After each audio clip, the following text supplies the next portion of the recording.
The senior tax is actually one I believe the legislative analyst suggested as a way that could, and everything is in play right now. So if you go to the legislative analyst site, you should be able to find some information about that, or you can contact my very able district director, Tim Shaw, and he will locate that for you. And the other one He's the guy with the candy stripe or barber shop striped tie over there. the other one is the internet tax.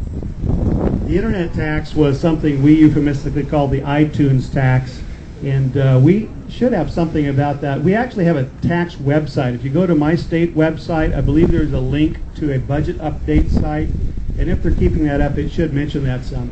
But that was a tax that would relate to, it starts with taxing any sales on the internet that are downloaded, so we called it the iTunes. But they've also talked about just taxing the internet in general. That becomes more problematic because that, how do you monitor that? You know, it's not just California, it's worldwide, really. And so they've been wanting to tax that for some time. It's something they can't get their arms around, so they'd like to start in some small way and expand from there, and that starts with the downloads of the music. One more. This is all stuff that they're talking about proposing and all that from the Democrat side. Is there such a thing that you guys have prepared with the other yet? Yeah, Ed is asking, saying these are the things that the other side has talked about. What are we preparing? Well, first of all, we're saying no new taxes. And we're also asking for a fundamental reform in how we do the budget.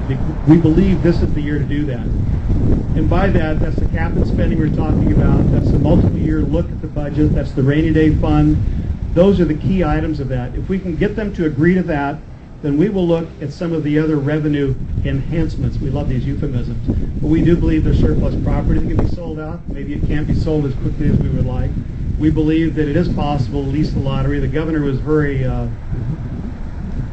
rosy in his outlook on how much that would bring in, but it might bring in a third to a half of what he had said. So there's some opportunities there, and there's other state assets that we have that we could privatize and bring some revenues in. Those are the type of things that we want to look at to bring it in, rather than going immediately back to you and looking for more resources. Why? Because California is already the 4th highest tax state in the nation. And should this income tax go up as they proposed in their conference bill, that's the Democrat budget, we will be the highest taxed state in the nation. We're driving businesses out of here. Just last week, Wall Street Journal article a couple days ago talked about how AAA Automobile Club has moved a call center out of state because it's not a friendly business climate. Toyota chose not to build their Prius up at the joint venture they have with General Motors in Fremont because it's not a business-friendly climate. Instead, they moved it to Mississippi, I believe it was. We need to do things that incentivize business to come here, to create jobs, to pay taxes, rather than chase them away for paying that to other states.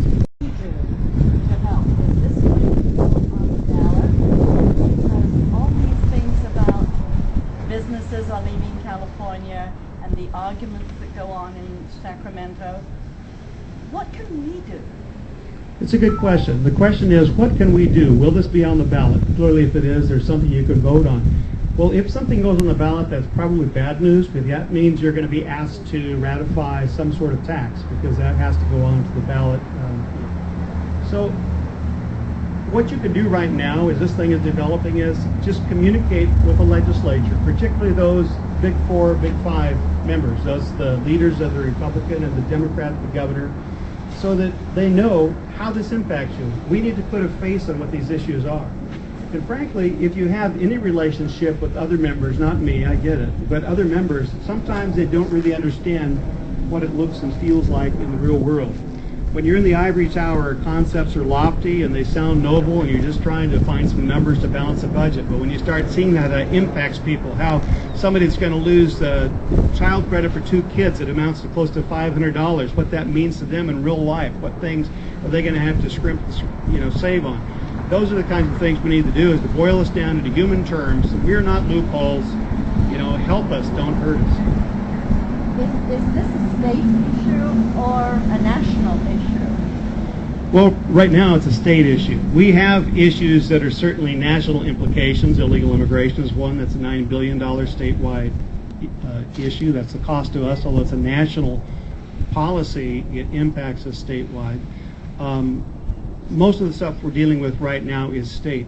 The economy is slowing down. We're not technically in recession yet, but there's a lot of people struggling to hang on to their homes. There's, unemployment rate is rising. Fuel prices are rising. It's a tough economic time. Most of the things that we're dealing with right now are state issues.